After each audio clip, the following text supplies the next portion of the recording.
Thank you. Mm. Okay, recording.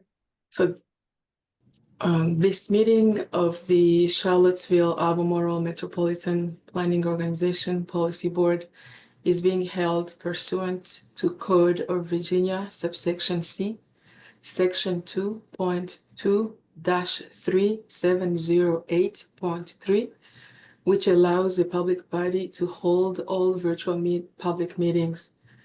The meeting is being held via electronic video and audio means through Zoom online meetings and is accessible to the public. The method for holding this meeting shall not change unless a new meeting notice is provided. Should the electronic transmission fail, you may reach out to the CAMPO, that is the MPO, at cjacobs@tjpdc.org. Notice has been provided to the public through notice at the TJPDC offices, to the media, on the CAMPO and TJPDC websites and agenda, posting and agendas. The meeting is held pursuant to the remote electronic participation and all virtual meeting policy is adopted by the CAMPO Policy Board on August 28, 2024.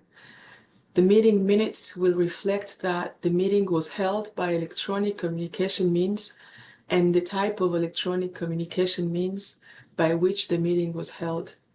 A recording of the meeting will be posted at www.tjpdc.org within 10 days of the meeting. Just as a reminder, the code requires that the public is able to both hear and see the voting members of the board throughout the meeting, and that a member will be considered absent from any portion of a meeting during which the visual communication is voluntarily disconnected. Thank you. All right, thank you, Sarah. And we'll do a quick roll call for attendance. Yes. Supervisor Malik, Supervisor Galloway, Present. Councilor Pinkston, Here. Councilor Oshrin, Here. Mr. Sean Nelson, Here. Miss Stacy Laundry, Here. Mr. Murphy,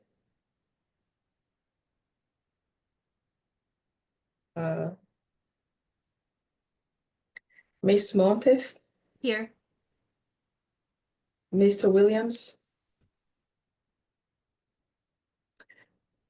Mr. Hudson, Mr. Minor, Mr. Coyne, Mr. Condor, Here. Miss Jacobs. Present. And then also, Mr. Mitch Huber, you will actually be the voting member for DRPT with Wood Hudson being the alternate moving forward. Is that correct? Correct.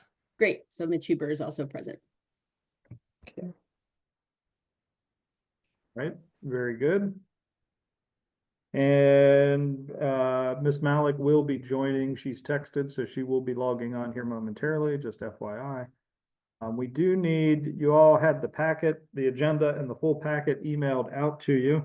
It should have also been embedded in the calendar invite. We do need to make an addition to the agenda prior to voting on that. I'll just throw it out here. We'll actually then take a motion to add the item. But our next meeting is not till February, since it's the start of the year.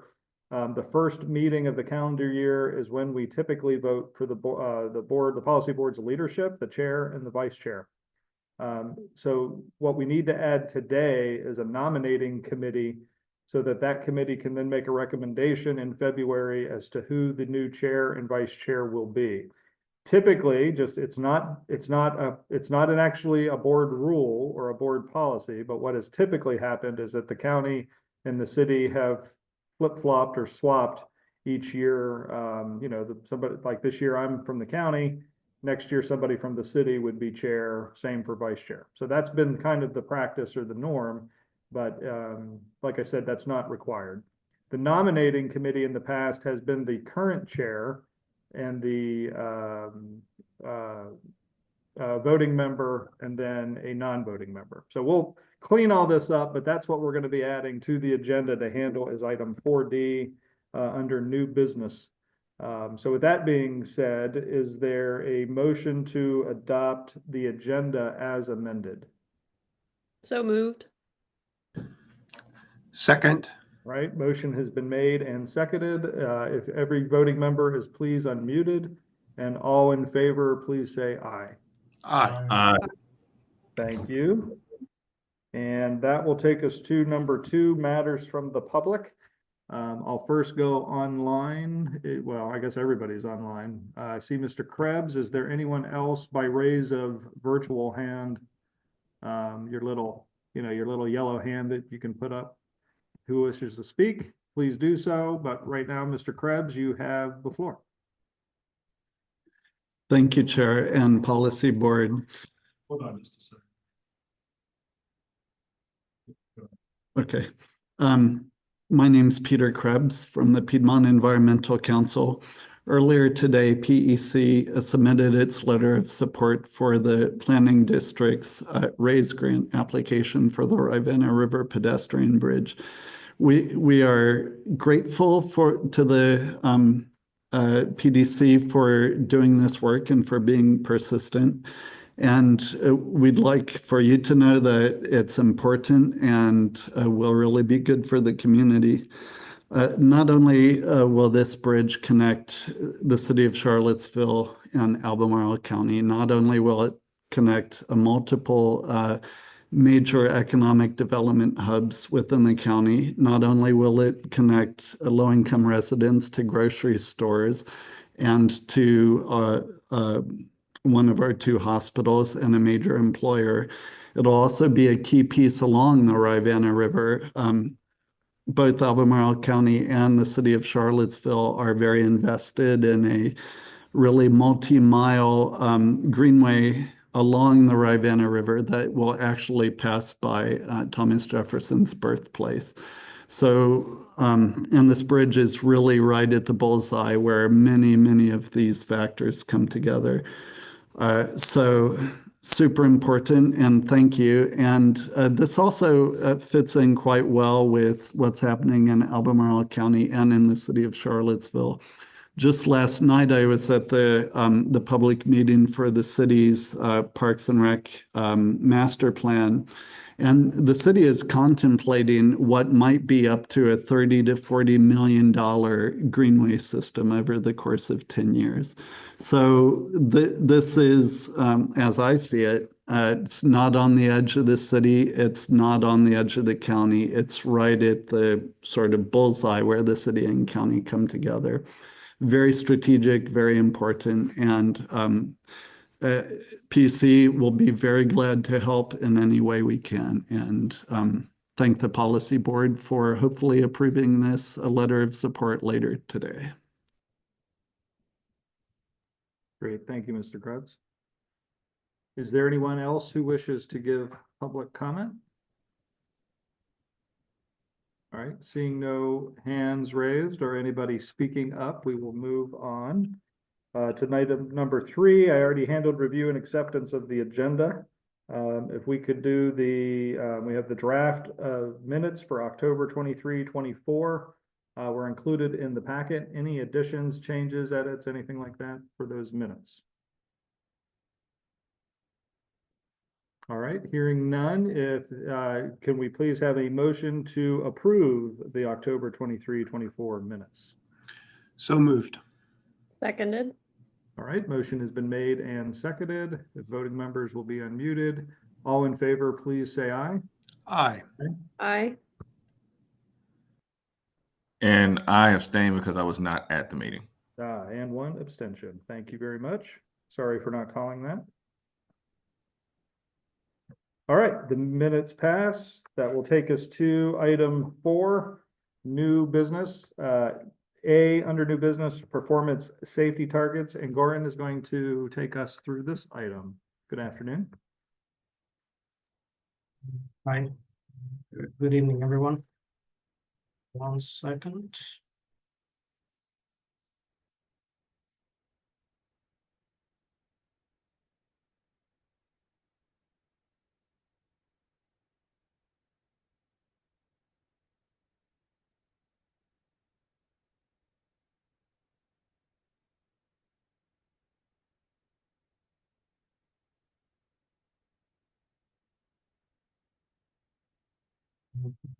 Thank you all. My name is Goran Georgievsky. I'm the regional planner at the TJPDC and part of CA MPO staff.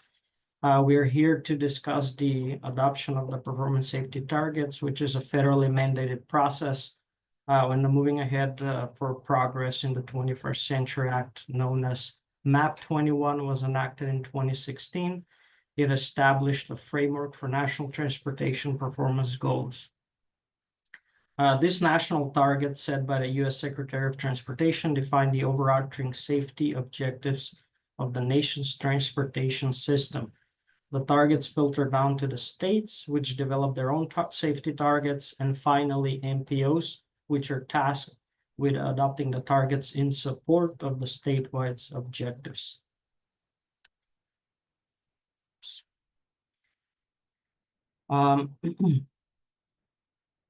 The primary reason we adopt safety targets is to comply with federal funding requirements. While MPOs are not directly held accountable for meeting the targets, the responsibility of that lies with the state. Our targets are meant to assist the states in achieving its goals. Every 4 years, we review the state safety performance targets comprehensively, and annually we adopt our own targets to align with these efforts. The state provides us with valuable data and tools to help determine our regional targets. Historically, this MPO has typically adopted state's targets. However, in 2023, they took a different approach by adopting alternative targets. And in 2024, we transitioned to aspirational targets aligned with the Comprehensive Safety Action Plan. Today, we need to consider what targets will best serve the Charlottesville-Albemarle region for the upcoming year, 2025.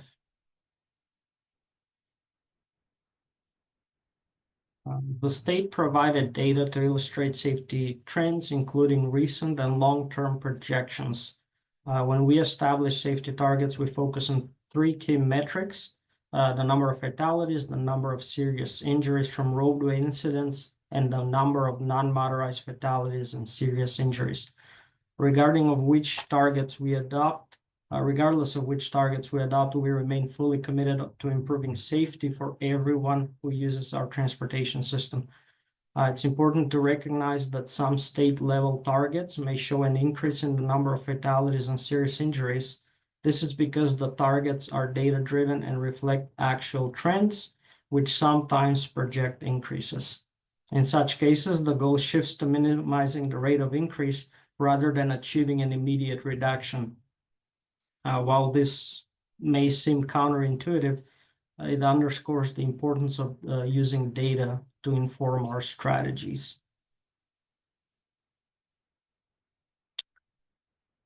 The state has given us several options for establishing safety targets, which are reflected in the chart before you. These options include adopting the state targets, which assume no change in the rates of fatalities and serious injuries or non-motorized fatalities and injuries. Alternatively, we could use our own regional trends, either recent or long-term. The recent trend line shows a significant increase in fatalities and serious injuries, while the long-term trend line indicates a smaller increase in fatalities and a slight decrease in serious injuries. This difference highlights how short-term data can sometimes deviate from long-term patterns.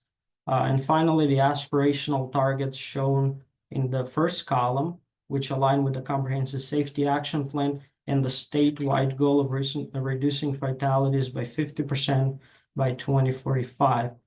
This translates to an approximate 2% annual reduction in fatalities and serious injuries.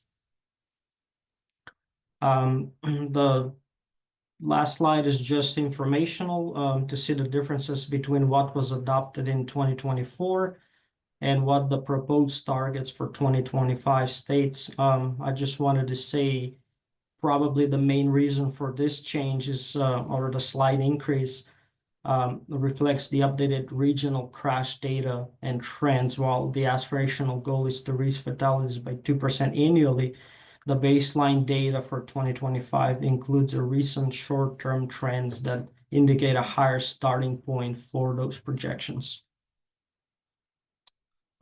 With this, I would like to end my presentation and open the floor for discussion. I do want to just mention that the MPO Technical Committee recommends that the MPO Policy Board adopt the aspirational safety targets that are in line with the Comprehensive Safety Action Plan.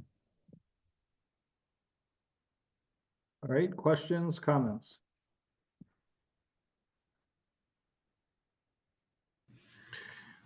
Yes, Chair, I just want to confess that I always struggle with this. On the one hand, we have the actual data of what seems reasonable to expect will happen in the next year, or over the course of the next couple of years. On the other hand, we have the aspirational targets, which I can appreciate the fact that if we take a target that is lower, in this case, an aspirational one, then that gives us something to strive for. On the other hand, it feels a little artificial if the data shows that we'll likely exceed that. So I don't know. I don't really have any wisdom about that. I'm interested in what others have to say. Other remarks? I struggle with it as well, but maybe for a different reason, which is, I guess the use of the word target makes me think this is like a goal, what we're working towards, and not what we anticipate might happen. And like if it's a goal, if it's a target, if it's what we're working towards, I think I said this at like my first meeting because this conversation feels familiar. I don't know why we're not at 0 all the time. And so maybe that's just a semantic question, that's not what this chart is actually for. But I mean, like, no, I'm not okay with 12 fatalities, but I don't know if that's what this is for. And Nan, I see your hand up. Add to the dialogue. Thank you. And hopefully Chuck can give some answer to Natalie's question, because it is, I feel like this is a perfunctory exercise that we have no control over. And my snarky response will be, if and when we get, after 4 years trying, the ability to have speed cameras on our most dangerous roadways, I expect our fatalities will go way down because the speeds will go way down.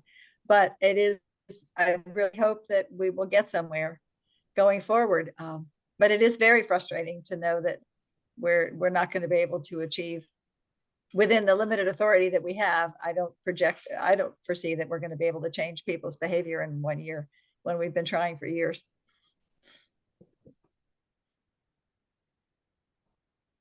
Is there anyone from VDOT and or staff that would, with some of the concerns that have been voiced, want to take, I know this has been voiced in the past, but any either echoing comments that have been made in years past or current?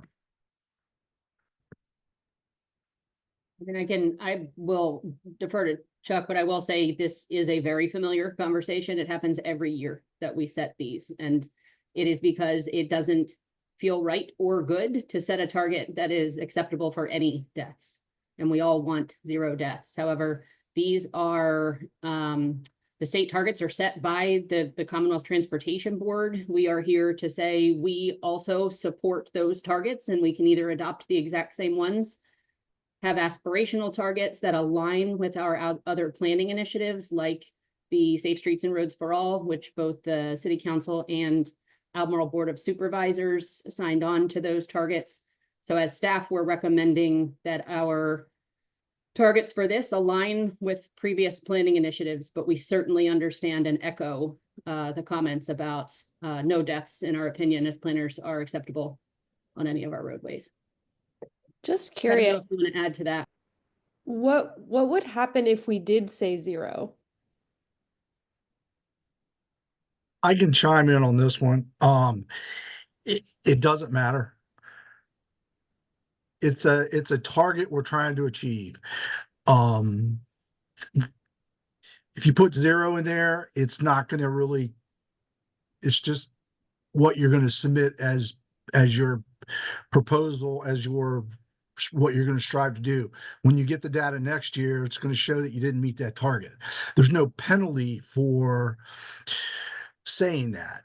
I think what we're trying to decide is do we want to show what some realistic targets might be that we might be able to try to achieve versus everybody's doesn't want to have any injuries or fatalities.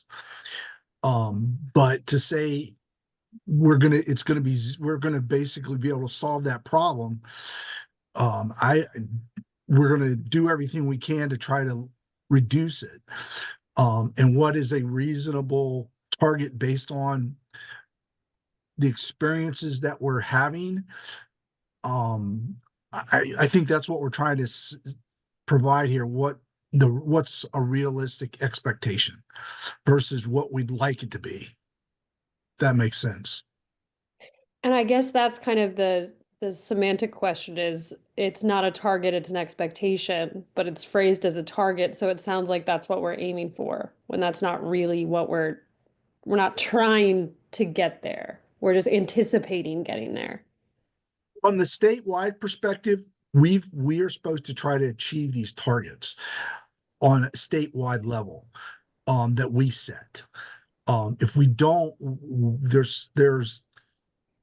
there may be penalties. I mean, we're spending all of our safety dollars on making improvements to the network and the system to try to achieve a reduction in all of these measures. And we're still not meeting those targets in a lot of cases.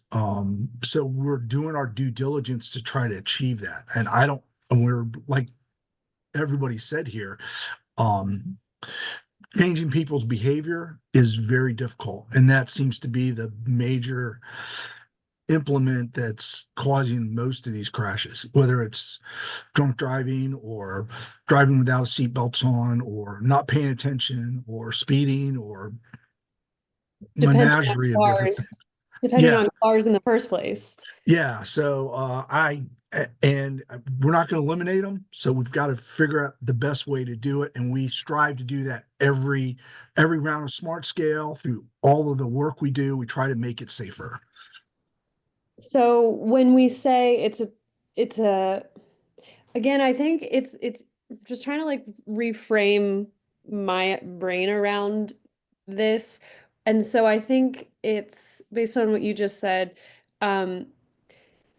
It's not a target we're aiming for because we don't want to aim for 12 deaths. We're still aiming for 0 and we are anticipating 12 deaths. Correct. I guess the target would be less than or equal to. Yeah, we want to try to make it reduce the number as much as we can. It's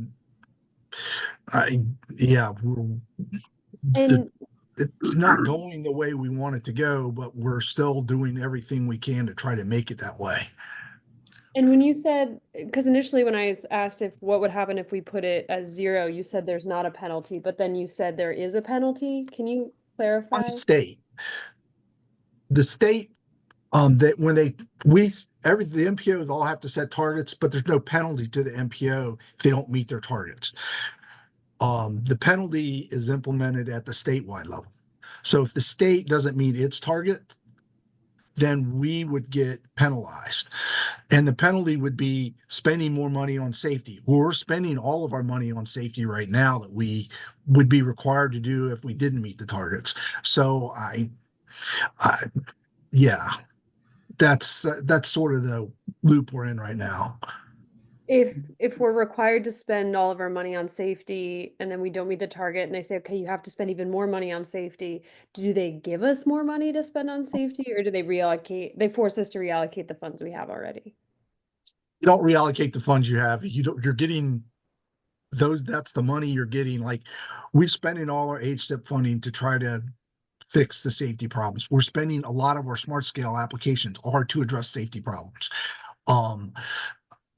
Majority of our resources are going towards addressing safety problems And across the state. I saw hands go up by both Ms. Shackelford and Mr. Nelson. Ms. Shackelford, I saw you first. You want to jump in and then I'll go to Sean? You're muted.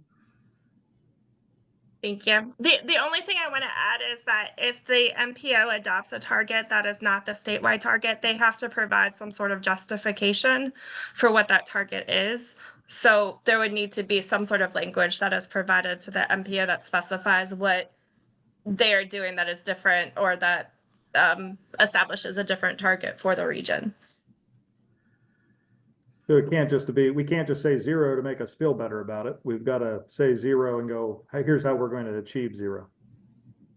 Correct. Mr. Nelson? Yeah, that's kind of where I was going, Ned. It's all about getting better, right? The goal is to get better to ensure that the traveling public is safe on these roads. But quite frankly, some of the behaviors that result in these fatalities are out of our control. It's actual user behavior. I get a report every Friday of all the fatalities that happen in the 9 counties that I'm responsible for. The fact that a lot of them have to do with no seatbelt usage and alcohol, these are things that are going to be out of our control. So I get that this says a target of number of fatalities 12, which is really bad to say. We don't want to target that. The goal is for us to get better. I think with the safety action plans that we're doing, Safe Streets for All, that's us trying to get better and figure out how to target the behaviors that the traveling public have to reduce these fatalities. Through the first 3 quarters of this year, our fatalities in the district alone were down from last year. Over this last quarter, I think we've had more fatalities in the last quarter than we had in the first 3. There were 2 just this morning on Route 15 in Louisa County. So when you dig into the numbers of what is causing these fatalities, a whole lot of it's not the road features, it's the behavior of the individuals that are driving. So could someone please remind me, the MPO tech recommended the first column, correct? Yes, that's correct. If we submitted the first column, we'd have to have some sort of explanation of how we thought we could do better than the last column, correct? Yes, that explanation would be through the Comprehensive Safety Action Plan, which was in the draft letter, which is the last piece of the performance safety targets attached to the full packet agenda. We've done that justification. So I would suggest, either if we're feeling particularly aspirational, to pick the first one, knowing that we are doing work. We're all committed to this, making significant investments, I know, in the city and the county. Or we say, well, we're doing the work, but we're not, I mean, to Sean's point, sort of the voice of experience, we pick the column on the far right and say, well, we're consistent with the state targets, and that's the parameters that we're adopting. I don't see the recent trend line. I don't think we should. I think we should anticipate fatalities going down. I mean, given the investments that we're making and the things that we're doing. So yeah, I would argue for the final column. You said you would argue for the final column? Yeah, if it's consistent. You mean the MPO tech in yellow, or the state column in red? The state column in red, the final column. Well, first, just to offer, having done this for 7 years and understanding the struggle y'all are going through, I just had to suspend my mind from not seeing it as a target, as I hear Councilor Oshrin struggling with. I've just had to suspend that way of thinking about it. Yep. I know that we, understanding what we were doing locally to justify the aspirational targets that the tech board has, that was a change. Well, we did that last year, I believe, for the first time. So I'm comfortable doing that because we already have provided the rationale. What I look for every year is over whatever time frame you want to look at, you want to see the trend going down, especially as the population continues to grow. Because even if the numbers stay the same, and you have more people, then you should have improved if the numbers haven't grown at or beyond the population growth rate. So I think that we have, with what we are doing locally, the justification of the rationale to be able to I don't know if the word realistic makes sense, but to support the aspirational targets as was voted on by the technical committee. So that's where I'm not disagreeing with you, Brian, but I think that I can support that. Yeah, I can support that. it gives some room. It gives a little bit more beyond what the state targets are saying. You can see some better numbers there. And I think we have justification or rationale, and we're going to learn more from the Safe Streets for All stuff as that continues to work. I mean, there's a real focus. Changing behavior is going to become more education. And I mean, we've been educating people for seatbelts for how long? And it baffles me that folks don't strap a seatbelt on, but yeah, don't. I'm good with that. Yeah, I'm good with that. Are there any additional comments or questions we need answered before because Goran, you are looking for an action item on this today? Yes, sir, that is correct. I support that conclusion as well. It's eternally frustrating to me, this whole exercise and the huge amount of staff time, both at state and regional and local, that we're doing when it's checking a box, and we're doing the best we can, and we just have to check the box and move on, I think. But anyway, thank you all. Are we ready to make a motion to, what are we doing here? To adopt the Campo 2025 projections based on aspirational targets? So moved. Second. All right, we'll do we could do a roll call on this one. Councilor Oshrin? Yes. Supervisor Malik? Yes. Councilor Pinkston? Yes. Mr. Nelson? Yes. And the chair votes yes. So that motion carries. Thank you all. And take notes, because we'll have this conversation in the future, I'm sure, as we continue to struggle with this one as it comes forward. But thank you. The next item on the agenda, item B, is the tip adjustment. And Lucinda, you were reviewing this one with us. Where's Lucinda? Hi. Oh, yeah. Hello. There was just a little delay. Yeah, so in your packet, you will see a memo from me. The TIP is the Transportation Improvement Plan, and it is the document that keeps track of our federal funding allocations for this year.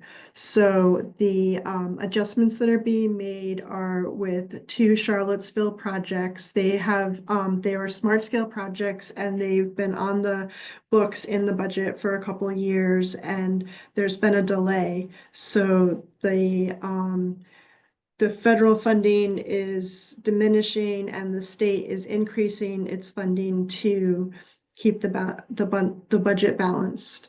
And you can see there's 2 tables in your packet, one with the new amount and one with the older amount. The total amount stays the same, it's just coming from different places. The policy board does not need to make any decisions or approve this because it's a minor amount of money and it's not changing the budget. So this is just an informational sharing with you. Great, thank you. Any questions here about the switch a funding source. So my question is, there is a delay. Is it still an active project or is it just on permanent hold? That would be Whatever it a is. question for the city staff. It's the Emmett Street's streetscape and intersection improvements. And I can find out and get back to you. Okay, I thought that had been set aside, this- but I guess I read the wrong memo. Okay, This is phase one, and this one is moving along with the city. So Okay, they are great. actively working on the project. thank you, Sean. Yeah, I think that's a different project that was, Oh, okay, Lucinda, anything else there? that is all there is for the tip. Very good. Thank you very much. Yeah, to your point, Emmett Street Phase 2 is the one that's been canceled or shifted or whatever, but we're not doing it right now. Thank you. All right, the next item, item C, is the Raise 2025. This is the resolution of support. Christine, they've got your name here. Yep, very quick background and summary, just we have new folks in it for the public's benefit. In 2022, we applied for round 5 in Smart Scale for funding for the Rivanna River bike pedestrian crossing bridge. The project was costed at just over $42 million. It did receive a very high project benefit score, but because of its cost, it did not score competitively within Smart Scale. So in 2023, with support of the TJPDC, the city, the county, many project partners, we submitted a raise grant to USDOT for just over $3 million in order to do the preliminary engineering to help us reduce some of the contingency so that we have better cost estimates trying to seek implementation funds. At that time, the project was scored by UST as merit scored, which means it automatically advances to the second round. We were not awarded funding because of the competitiveness of the grant program. However, in the debrief with USDOT staff, they did say it was a very competitive application and they recommended we continue to submit it in the queue. The only reason it was not awarded was because of the number of applications and price of those. And there wasn't enough funding for all projects. We then resubmitted a raise grant in 2024. The price of that one then was 3.3. That one was not scored as merit, but it did score as a recommended project. And staff at USDOT did move that up to the second round of review. Again, it scored very well. We were not awarded the grant. In the debrief, they again said, this is a very competitive application. It just did not receive funding because of the competitiveness. So we are hoping to submit this for a third time, being third time's a charm, to USDOT.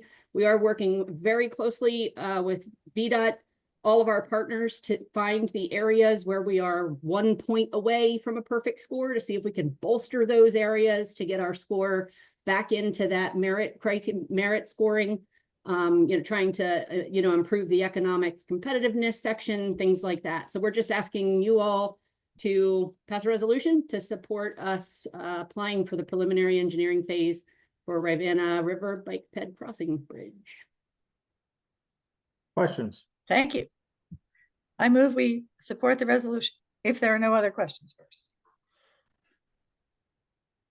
All right, motion has been made. Is there a second? Second. All right, motion has been made and seconded, and we'll do a quick roll call again. Supervisor Malik, Yes. Counselor Oshram, Yes. Counselor Pinkston, Yes. Mr. Nelson, Yes. and the chair votes yes. Thank you. That resolution carries. And thank you, Christine.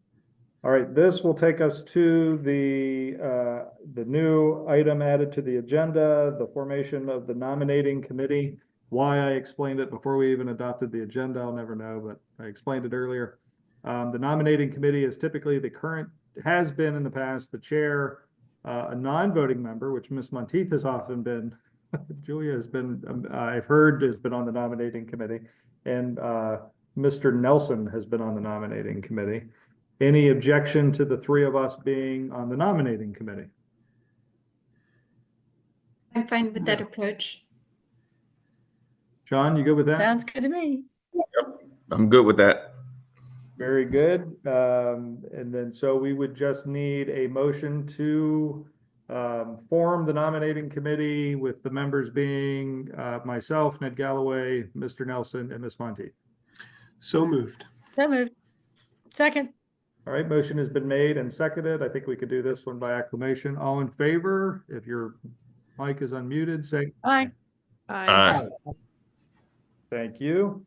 And I will coordinate with Sean and Julia on the quick meeting we will need. And again, this won't be until the February meeting, so we've got some time to go. So this will likely be in the new year, just for expectation purposes.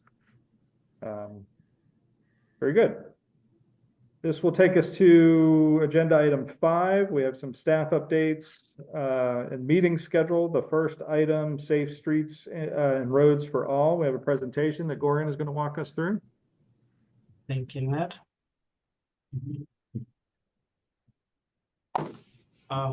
Thank you, everyone. Move Safely is Blue Ridge is the region's plan to reduce road fatalities and serious injuries for all road users, no matter their choice of transportation. This regional plan covers the counties within the TJPDC, Albemarle, Flavanna, Green, Louisa, and Nelson, as well as the City of Charlottesville. The grant comes from the Safe Streets and Roads for All program, which supports the United States Department of Transportation National Roadway Strategy.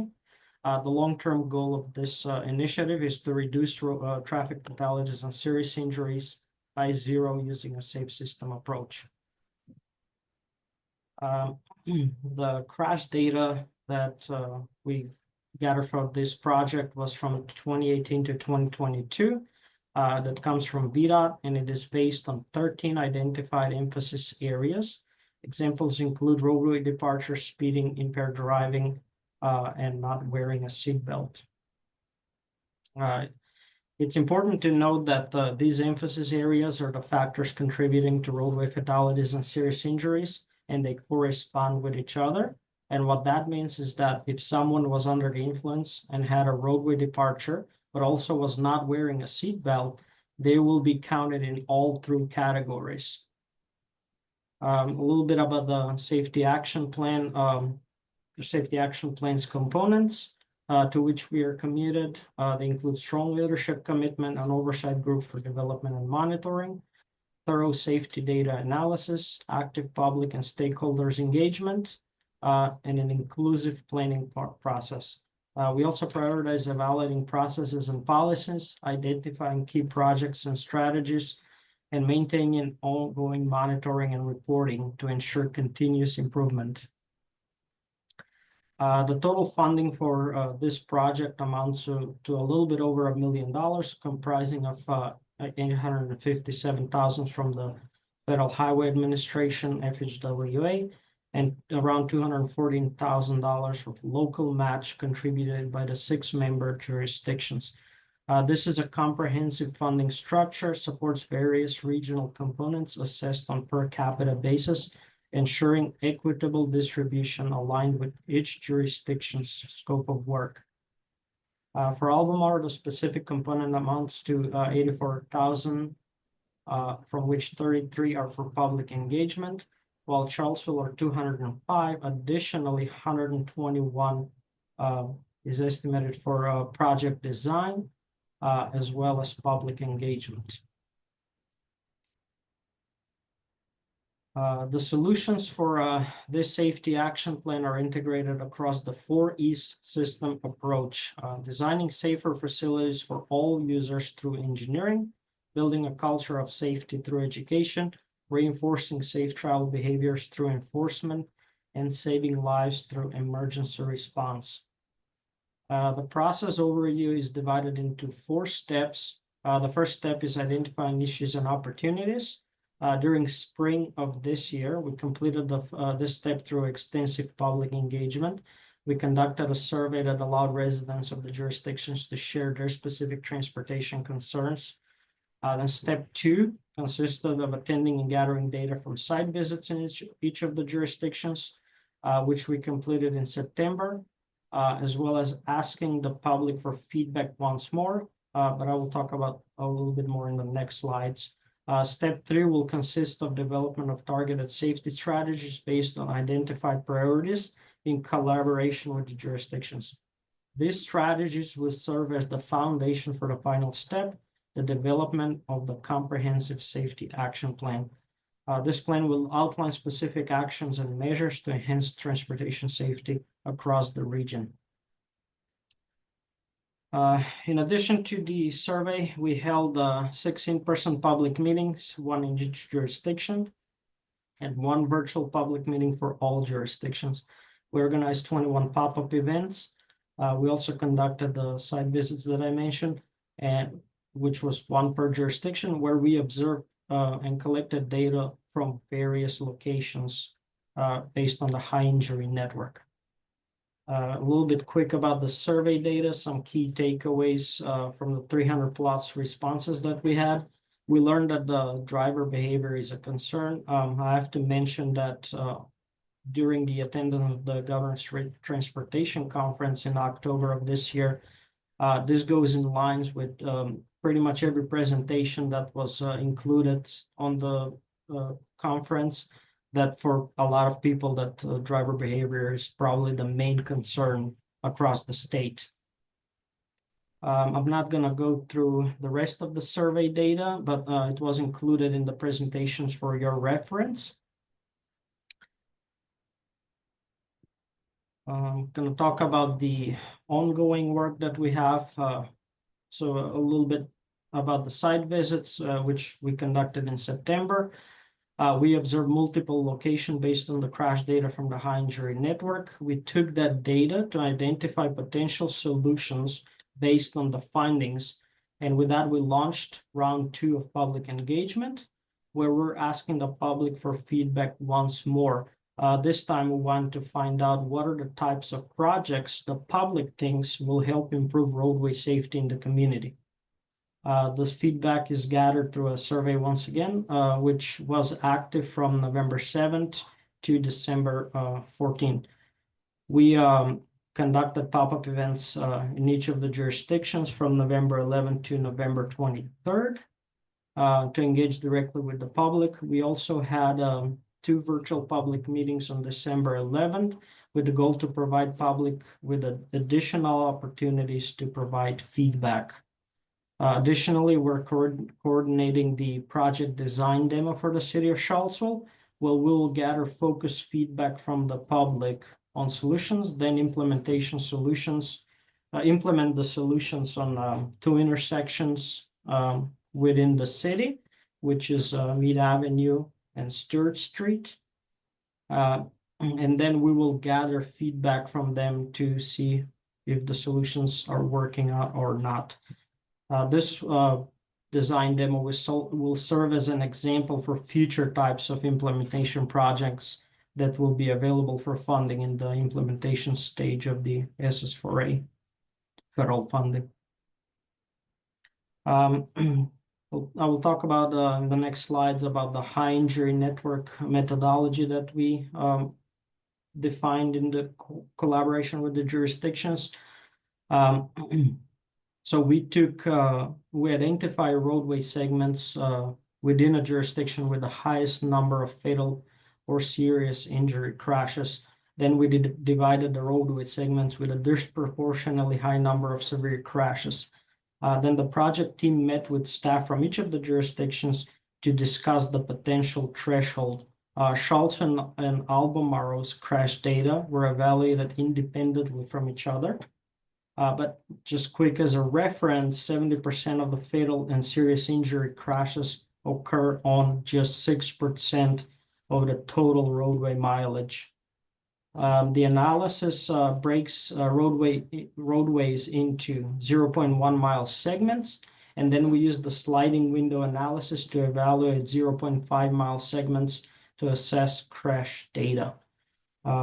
With this, jurisdiction had a customized approach to identifying the high injury segments.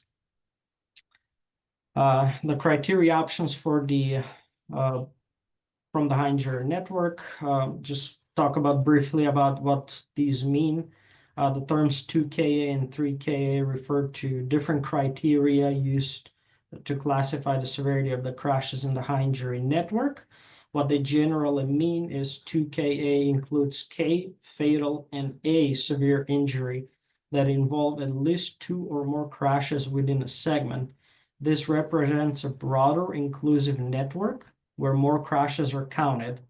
The term 3KA includes K, fatal, A, severe crash, severe injury crash, but limits the focus on 3 or more crashes within a segment.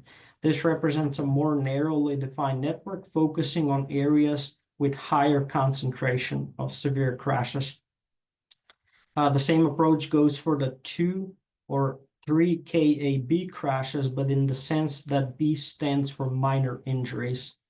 With this being said, 3KA is a smaller subset of high injury areas, indicating more precise location with very frequent and severe crashes, while 2KA is a broader set of location with slightly less stringent crash frequency criteria. For this project, the high injury network is used to guide and prioritize strategic safety recommendation. I do want to mention that the 2KA and 3KA segments on the map, they do overlap. Before 3KA became 3KA, it was 2KA. So it's the same roadway segments. On some segments, there are more crashes. Can I ask a quick question about Sure. that? Is the terminology 2KA and 3KA and 2KAB, et cetera, is that internal or is that like general transit lingo? That's general transit lingo. Okay, thank you. In the next slides, we will look at some of the specific examples for County of Albemarle and the City of Charlottesville. So 2KA in Albemarle County covers 7% of the roadway and accounts for 72% of the crashes, and 3KA covers 3% of the roadway and accounts for 47% of the crashes. Then the City of Charlottesville, 2KA covers 14% of the roads, but accounts for 77% of the crashes, while 3KAB covers 17% of the road, but accounts for 84% of the crashes. And what this statistic says is that the crashes within the county and the city are very concentrated. The next slide is going to show a brief overview of the plan development engagement we're using. We have 4 segments of plan development in which we're collecting and analyzing data, conducting site visits, developing countermeasure and prioritizing strategies and projects, which will lead to the draft version of the Comprehensive Safety Action Plan. These 4 segments are supported by 3 rounds of public engagement, where we ask feedback from various groups of people, including the public and the leadership from the jurisdictions. With that, I'm going to end the presentation, and I'd be happy to try and answer some questions if there are any. All right, questions? Yes, I'll jump in with, is it possible to send out just the map for Albemarle County that we can zoom in on to really locate where these trouble spots are? Because I'm trying to do it from the packet and I don't seem to be able to get there. So I'm glad to try again another day if you have something that's a little higher resolution that we can look at. Thank you. Yep. Thank you. I will follow up on that. I don't have anything at the moment, but I can definitely inquire to get that and provide that to you. I was going to ask something similar for the city. I'm sure that Ben Chambers has looked. I know he's looked at this, but it'd be interesting to just take that map of the 3KA and 3KAB or 2KA, 3K, whichever ones we have in the city. If we could have that sort of the higher resolution would be, I think it'd be a good thing to use in talking to people about what we face in the city. Councilor Ashton? Yeah, I'm sorry, you mentioned this, but I don't know if this was about. I was a little confused when you said that something is in, like the categories overlap, and is that why the percentage of crashes doesn't add up to 100? Yeah, so basically, think of it as 3KA is the segment that's identified in red. I'll go back to the map. So let's look at Albemarle County, for example. So what is red used to be yellow. So basically the 2KA covers everything that's in yellow, but also is under what is in red before, as I said, before Okay. it became 3KA. It was 3KA 2KA. is a subset of 2KA, correct? Exactly. Yep. That's the explanation that. It's like a more focused version. And then can you talk about what you mentioned a preliminary project on the corner of Mead and Stewart? Yes, so that project is in correspondence with Mr. Bain Chambers from the city, where they provided additional funds for a project demo, and we're in the starting stages of that project. We just had our first meeting today to discuss 3 potential solutions that are going to be implemented on those intersections. So basically, it's going to be done in 3 rounds of engagement. We will ask the public which solution they would incline to choosing. Then we will ask them again if the solution is working or not working. And then the final round, we'll be following up with them to discuss any future stages. Okay, thank you. Do you have, are those 3 options do they exist yet, or is that just the framework for this project? That is just the framework right now, but they will be, I'm not sure when are they gonna be done, but we're hoping to get them done like early January. Okay, great. I will be able to provide firsthand feedback because I can see that intersection from my back window. Okay, thank you. You're welcome. And then after the city pilot is concluded, will you move on to the other jurisdictions with similar activity? Well, that is a great question, but the other jurisdictions, this demo project is based on the additional funding that the city of Charlottesville provided us. So they specifically asked for this.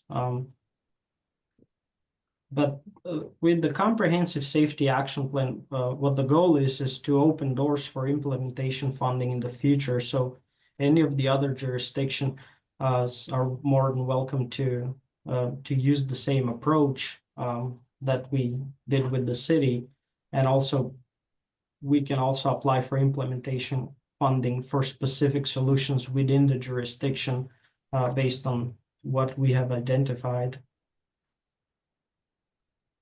Got it. Thank you. Any other questions from anyone? Corin, you mentioned one, and I tried to write the stat down, but I think you were speaking specific to Albemarle, but did you say 6% or the fatalities are occurring on 6% of the road network? Is that what I heard you say? Yeah, it should have been 7% of the roads account for 72% of the crashes for the 2KA criteria, and then for the 3KA criteria, 3% of the roads contribute to 47% of the crashes for Albemarle County. Thank you. All right, any other questions, comments? Actually, quickly on slide 12, just for chart interpretation, like concerns by travel mode, does that mean that like for road and street design, like when you're in a, I just like, when I'm in a car, I'm concerned about road and street design. 17 responses or 17 people said road and street design are the biggest concern when they're in a car versus like, how do we interpret this chart? So basically what the data we gathered is we asked the public or the survey fillers what kind of transportation mode they're using. So based on their transportation mode, they shared their concerns on the roads that they traveled. So if I'm on a bike, I'm concerned about vehicles, like this many people said they were concerned about vehicle speeds, and this many people said road and street design from the perspective of a bicyclist. Then there's from the perspective of a car, that's what's in blue. Right, yeah, exactly. Okay, great. Okay, So, thank you. so my follow-up question is, if I'm on a bicycle, do I read this as 64%? Or 64 or others? Because that's where yellow ends. Or is it, because I see numbers across the x-axis as if that's supposed to mean concerns, and I'm hoping that. Are they additive or Okay. sequential? Yeah, I mean, vehicles 20 somethings if you're in a car, and then is it 41 if you're on a walking? I mean, are we adding them up, in other words, to go left to right to get to the right number? Yeah, exactly. Yep. Okay, good. All right, now I understand. Thank you. So the walking people, almost 70 somethings of those are feeling threatened. That makes very good sense. Okay. All right, any other questions or comments? All right. Certainly gives a whole new perspective on the comments we hear at the board meetings about older neighborhoods and people walking in the street because there are no sidewalks and they want to get out and walk around and see their neighbors. And it is very parallel with the data here that the risk to them is exponentially better and higher in a way than for those of us who live in the country and can't walk anyway because people are driving by at 55, not 25. Anyway, thank you. Yeah. You're welcome. I'm also glad that both in Charlottesville and Albemarle results, road and street design are high in Charlottesville, the highest, and second highest in Albemarle, because that was something that I was looking for in the emphasis areas. It listed a bunch of things, but road design wasn't really one of them. And when we say there's only so much we could do about behavior, to me what we can do is road and street design. So I'm glad that was the highest or second highest survey results, because that is where we can exert control. Yeah, I believe road and street design is like a subcategory of the visibility emphasis area.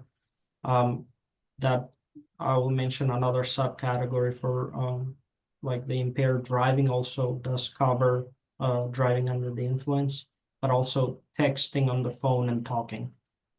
Mm-hmm. That's good to know. Is that all written down somewhere that I just missed it in reading the packet, the different sub descriptions? Because it would not be intuitive for me to say distracted driving was under impaired. I mean, it does result in impairment, no question about it, now that I hear it explained, but I hadn't made that connection before. So that's great. Yeah, those are not in this presentation, but I can Okay. I can find them out. Okay, any other comments or questions? I just have one before we move on to the next item. I just wanted to say thank you to each and every one of you for supporting this project. It will not be doable without you all, so thank you. Thank you. Thank you for the presentation. And we will have obviously there'll be some follow-up coming out. The next item B, under number 5, the 5310 DRPT grant, and Lucinda is providing an update here. Actually, this is marked as an action item. Yes. So This is about the mobility management grant that TJPDC has. It's the PATH program, and we have to apply every year to DRPT to continue funding for the program. We also have to notify the Metropolitan Planning Organization that we are applying for the 5310 funds. So the first letter is the notification to the policy board that we are applying for the funds. The second letter is a letter of support for the grant application to the Department of Rail and Public Transportation. We're asking that you make a motion to support the grant application and sign the letter. The mobility management program, I'm sure you all have heard me speak about it in the past, but it helps support older adults and people with disabilities in getting rides when they can't drive. And it covers all of Region 10, including the MPO area. Yeah. I move adoption of the resolution and the letter. All right, is there a second? Second. Okay, if all the voting members will unmute, and all in favor, please say aye. Aye. Aye. All right, thank you. Thank Lucinda. you. And then we have an item C, dates and meeting schedule. So the next meeting will be in person, February 19th, 4 to 6. Christine or Sarah, anything in addition there we need to say? Sorry, Ned, did you say February 19th? That's what's written on the agenda. That seems No. early. I am seeing Yeah. February 26th Yeah, 26. on the agenda. Oh, well, then the agenda I was given was correct. February 26th, 4 to 6 o'clock. We'll make sure you have the right calendar hold. And The then normal in that last February, Wednesday. in the February meeting, we will bring you a calendar of all meetings for the whole year so that you have those and make sure that their calendar holds sent out for you as well. Thank you. February 26th. Yep. And that's the normal fourth Wednesday of the. And Christine, will you be able to put calendar things onto our calendars? Yes, Or will we you? Yes. will Okay, send them thank out you. as, yep, so you can just accept them. Thank you. That's very helpful. All right, very good. The next item, item 6, VDOT update on projects. Looks like we got Chuck and Sandy with us today. We're going to start with the MPO Smart Scale projects. Chuck, are you leading us off or Sandy? Yeah, I can do it real quick. We're basically wrapping up this round of Smart Scale. We're finishing scoring and compiling the scores, and they will be presented at the CTB meeting in January once the rankings are identified after the scoring is complete. So at that point, we will know how our projects fared in the rankings for the district-wide and the high priority program. That's all I got. Any questions? And then remind me, once you know that, then you reach out to the staff in each jurisdiction. Is that how it works? Yes. We have to coordinate with the staff and the CTB on which projects in our district we want to get funded from the rankings. Sometimes they shift around, like last round, I think they substituted District Avenue for the Peter Jefferson Parkway intersection because that was a higher priority in this region than the other project. So they switched those around. So we coordinate those after the rankings come out. Gotcha. And then each governing board will need to affirm that they're still interested after that shift happens. In other words, staff will bring it to council and board for. I guess, I mean, the way our process works is we basically will coordinate that with our CTB member and it'll be adopted into the 6-year plan during the spring 6-year plan development process. Yeah, I think, and the key thing is that that every local board has already provided support for these projects. When it comes to the scoring and awarding these projects funding, it is straight up to the CTB to either take it as scored or they can change the recommendations based on the board. So it doesn't have to go back to the locality pertaining to whether or not they agree with it or not. We may partner with you all if there's something that we feel is strange, like we did last time, which we would be transparent on that. but that's not something that has to happen. Got it. Thank you. All right. Any other questions on the smart scale update? And then we have the stars and pipeline studies updates there. Yes, we've had the 2-star studies kickoff well, 3-star study kickoff meetings. The one in the city at Main Street, Water Street, Ridge Street intersection. And then the other one is on the 29 corridor from Barracks Road all the way out to Woodbrook, which is 2 projects. One's in the city, county, one's from Barracks Road to Hydraulic, and the other one's from Hydraulic to Woodbrook, but includes the interchange at 250 bypass. So those are the 3-star studies. And we had the kickoff meetings. We're reviewing the framework document, and that'll be sent around for everybody's signature. And then we'll implement this study at that point. Pipeline, we've got a couple of locations in the region that we're looking at. The CTB, we met with the CTB member on those, and we're waiting on the CTB to vote on those. And once they vote, and get approval, we will start those studies. The 2 we're looking at are the 118 interchange and the 5th Street interchange all the way up to 5th Street Station Parkway. Those are the 2 studies we're looking at in this region. Any questions? Is it the 118 intersection, is that just about the intersection with 29, or is it rehashing what we've been looking at for the last many years? Not going to look at Fontaine what's the scope on necessarily. that? It's going to look at the interchange. It's going to include the park and ride lot, and the we're going to go through the Fontaine interchange, but we're not necessarily looking at the Fontaine interchange as part of it. If there's something that comes out of the 118 study that affects the 118 interchange or the Fontaine interchange, we need to make sure we're addressing that. Right. But there could be a solution that will have a dramatic effect on Fontaine, so we need to make sure that's addressed.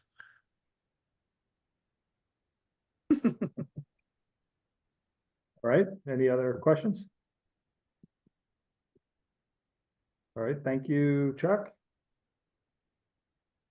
This brings us to item 7, our roundtable update. So I'll start moving around the screen. Let's see, Brian, Lee, Mr. Condor, any updates from CTEC? No, nothing new. We met, but we just heard the presentations on Safe Streets for All, yeah, that was pretty much about it. So we all individually participated in the survey. So, but yeah, that's about it. Very good. Thank you, sir. Mr. Huber, DRPT. Yeah, I'll try and keep it brief. Nothing really new since the technical committee update. As many of you know, we have our new director, Tiffany Robinson. She gave her first presentation to the CTP recently. You can go find that presentation on their website. We already talked about 5310, but the pre-application webinar is available online for your review as well through our website. Our grant application cycle is open from December 1 until February 1st, or sorry, February 1st, I was right. So reach out to us if you have any comments, questions, or concerns on that, as well as our rail application cycle. And we can reach out to that team on your behalf as well if you're interested in any rail applications. All 5310 agencies need to submit a letter of intent no later than the end of the year. So if heard about that earlier. And if any MPOs need to extend their fiscal year 24 5303 contract, let us know because they all expire at the end of the year. So we can do that if you have any other grants you want to apply for or continue reimbursement requests. And then I guess on a positive light, the state of Virginia received three CRISI grants. That's the Consolidated Rail Infrastructure Grant, and one of those is also related to Charlottesville, and that is the where is it here? Buckingham Branch tie replacement program, and that was for $6 million, which is part of the Commonwealth Corridor, which is good news. That's all for me. Very good. Thank you, sir. Could you please explain, sorry to interrupt, could you please explain that last piece again about the railroad? Yeah, so the DRPT sponsored we won 2 sponsored applications, and then VPRA won another application. But the Buckingham Branch Railroad, which is the second tier railroad, runs between Charlottesville, kind of arcs over up and down into kind of that the main corridor that Amtrak currently takes between Richmond and DC. And so we we helped develop a grant to replace track ties and resurface 83 miles of track along that branch. And that's part of the Commonwealth Corridor prerequisite for Corridor ID FRA's program. And what is that? That's where it's their program to identify future passenger rail service. And that's something our team has been working on for a while in developing, and that's an east-west rail connection. And so this is one of the many phases in developing the corridor to the next, one of the many steps towards potential passenger rail service. Cool. Yeah. So Mitch, does that run through Dillwyn and up toward Richmond, or is it along the current track between Richmond and Charlottesville? It's the existing rail. I'm not sure the Okay. exact small cities, but it's already there. It's already used by freight. And so Yeah. we're just helping to pay to apply for grants to upgrade it for potential future passenger service. Okay, and are the pull-offs also part of that, or is it strictly, you said it's strictly tie replacement right now, Yeah. as opposed to the pull-offs? Okay. Yeah. Very good. Well, Buckingham Branch is a great partner, so we got to keep them going, that's for sure. All right, thank you. Mr. Espy? Yeah, good evening, everyone. John's side, last week at the most recent regional transit partnership meeting, we presented the results of the rural transit needs assessment study and the microtransit feasibility study. We're still working on our bus electric vehicle implementation study. Hopefully that'll be submitted by the end of this calendar year. Other than that, we're working closely with TJPDC and PATH on their initiatives and fully support what they're doing in their applications. We too have applications coming up in February 1 for DRPT, various capital things. So yeah, things are good. Happy holidays, everyone. Thank you, sir. Let's see. Ms. Monteith, any updates from you? Hello, everybody. No, I actually don't have any updates. Usually I would update in terms of UTS, the University Transit Service, but we don't have any current initiatives to report on. But I also will wish everybody a happy holiday. Thank you. And Jessica, you got to hold on just a second. If you update, I'm going to kill my mic and my audio here so we don't have echoes. Go ahead. Okay, so my only update is that the Albemarle County Board of Supervisors can expect to see a resolution of support on your January 15th agenda to support the Rivanna River Bridge raise application. That's all. Very good, thank you. And we'll go to Sean and Stacy from VDOT. Any updates you want to provide? Yeah, I'll kind of give you all updates. The hydraulic bundle, we're pretty much substantially complete on most of those elements. They're continuing to construct the pedestrian bridge, and we're hoping that'll be finished sometime in the fall of next year, if not sooner, depending on how construction goes this winter and through the spring. So that project is moving along fairly well. The other project that is in construction, which in the construction phase has been advertised, but you all haven't seen lots of movement yet, is that's Albemarle Bundle number 2. You'll probably see the first movement there for the 240, 250 roundabout They plan to start right-of-way acquisitions in mid-January and start contacting landowners in mid to late February.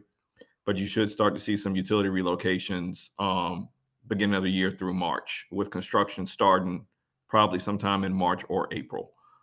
So that will be the first part of that bundle, and we're hoping to finish all of the 6 elements by the fall or winter of 2027.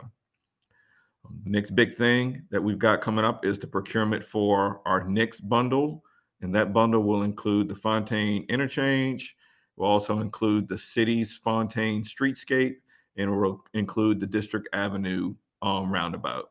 So that will be the next major project that we've got going out for design build. We're hoping to have a public hearing sometime in March or April, and the goal would be for that project to be awarded by the CTB by this time next year of 2025. So as we keep queuing these things up, and the goal would be for this round of Smart Scale, we'll develop another set of bundle of projects to go through the same procurement. So the goal is for us to keep these things churning out one after another. So that is the update I've got. And I'll pass it over to Stacy for any other additional information. No updates from me this time. Happy holidays. All right. Thank you much. Did I miss anybody going around the screen there? All right.